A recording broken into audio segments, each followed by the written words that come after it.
অনেকেই সঠিকভাবে বিরিয়ানির মশলাটা তৈরি করতে পারেন না বলে ঝটপট করে রেডিমিক্স মশলা দিয়েই বিরিয়ানি তৈরি করে ফেলেন। এতে কিন্তু বিরিয়ানি রান্নার আসল স্বাদ পাওয়া যায় না।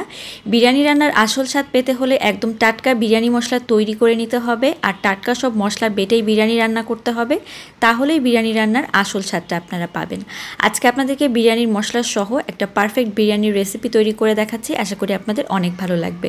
তো প্রথমে 2টা তেজপাতা, 1 চা চামচ পরিমাণে এখানে নিয়েছি পোস্তদানা, 1/2 চা চামচ পরিমাণে শাহি জিরা, 5-6টার মতো এলাচ, একটা কালো এলাচ, একটা জয়ফল, 2 টুকরা জয়ত্রী, 3-4টার মতো দারুচিনি, তার সাথে সাদা কালো গোলমরিচ, তার সাথে নিয়েছি আমি এখানে শুকনা মরিচ 5-6টার মতো, 2 ধরনের বাদাম, আলু ভোকরা আর কিশমিশ নিয়েছি। তো বাদাম 2টাকে কিন্তু আমি বেটে নিব। এখানে নিয়েছি আমি 1 কাপ পরিমাণ পেঁয়াজ কুচি, তার সাথে দিয়ে দিচ্ছি এখানে পেঁয়াজ বেরেস্তা 1/2 কাপের মতো। ঠিক আছে, পেঁয়াজ বেরেস্তাটা আমি 1/2 কাপ করে নিয়েছি।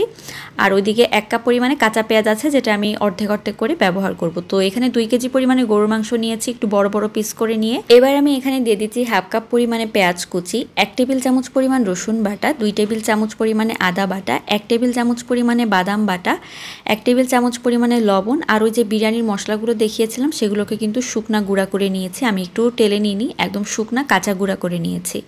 1/2 কাপ পরিমাণ টক দই, 1/2 কাপ পরিমাণে তেল, সয়াবিন তেল দিয়েছি। এখন সব কিছুকে ভালোভাবে একটু মাখিয়ে এই মাংসটাকে রেখে দিতে হবে প্রায় 2 ঘন্টার জন্য। যত বেশি সময় ধরে রাখবেন বিরিয়ানির স্বাদ কিন্তু তত বাড়বে। তো এখানে আমি যেটা দিচ্ছি সেটা হচ্ছে 1 চা চামচ পরিমাণে চিনি। মেরিনেট করার সময় চিনিটা অবশ্যই ব্যবহার করবেন, এতে করে দেখবেন যখন এই মাংসটা রান্না করবেন এটা অনেক বেশি টেস্টি হবে। তো তারপর আমি এখানে মাংস রান্নার জন্য প্রথমেই দিয়ে দিলাম 1/2 কাপ পরিমাণ তেল, তার মধ্যে দিয়ে দিলাম 1/2 কাপ পরিমাণে পেঁয়াজ কুচি। তো পেঁয়াজটাকে একটু লাল লাল করে বেরেস্তা করে নিয়েছি। এখন আমি ওই যে ম্যারিনেট করা মাংসটা ছিল সেটাকে দিয়ে দিচ্ছি। এখন এটাকে ঢাকনা দিয়ে দিয়ে রান্না করতে হবে যতক্ষণ না পর্যন্ত এটা দিয়ে পানি বের হয়ে আসে। তো পানিটা বের হয়ে গেলে এই পানি দিয়েই কিন্তু মাংসটা সুন্দরভাবে সেদ্ধ হয়ে যাবে, যেহেতু জয়ফল দিয়েছি, তারপর জয়ত্রী দিয়েছি, এগুলো দিলে এমনিই কিন্তু মাংস সেদ্ধ হয়ে যায়। তো জয়ফল কিন্তু আমি এখানে 1 টুকরা ব্যবহার করেছি, ছোট সাইজের জয়ফল, এজন্য 1 টুকরা দিয়েছি। যদি আপনাদের জয়ফলটা একটু বড় হয় সেক্ষেত্রে অর্ধেকটা দিবেন। তো দেখতে পাচ্ছেন মাংসটা কিন্তু সেদ্ধ হয়ে গিয়েছে, তেলটাও আলাদা হয়ে গিয়েছে। এখন এই তেল দিয়েই আমি পোলাও চালটা ভেজে নিব। তো এই তেলের মধ্যেই আমি পোলাও চাল দিয়ে দিলাম। এখানে আমি 2 কেজি চালের জন্য, মানে 2 কেজি মাংসের জন্য 1.5 কেজি পরিমাণে চাল ব্যবহার করেছি।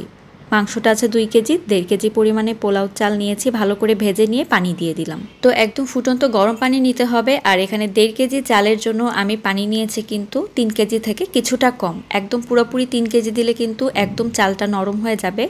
আর লবণ কাঁচামরিচ দিয়ে সুন্দরভাবে পোলাওটা রান্না করে নিয়েছি। এরপর অর্ধেক পোলাওটা তুলে নিয়ে এখানে আমি দিয়ে দিচ্ছি আলু বোখরা কিশমিশ, তার সাথে পেঁয়াজের বেরেস্তা, 1 চা চামচ পরিমাণে দিয়ে দিচ্ছি গুঁড়া দুধ, আর তার সাথে 1 চা চামচ পরিমাণে ঘি।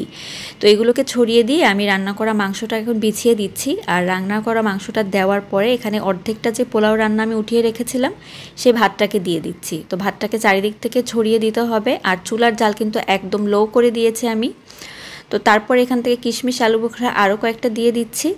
তো তারপরে এখানে পেঁয়াজের বেরেস্তা দিয়ে দিতে হবে, আবার এখানে ঘি, আর তার সাথে গুঁড়া দুধ। আমি কিন্তু বিরিয়ানি রান্নায় গুঁড়া দুধ ব্যবহার করি, একদম লিকুইড যে দুধটা সেটা দিই না, তাহলে একদম মাখা মাখা হয়ে যায়।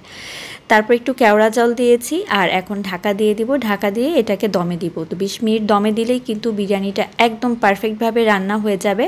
আর নিচে একটা তাওয়া দিয়ে তারপর এটাকে দম দিবেন 20 মিনিটের জন্য, তাহলে দেখবেন এরকম ঝরঝরে বিরিয়ানি তৈরি করতে পারবেন।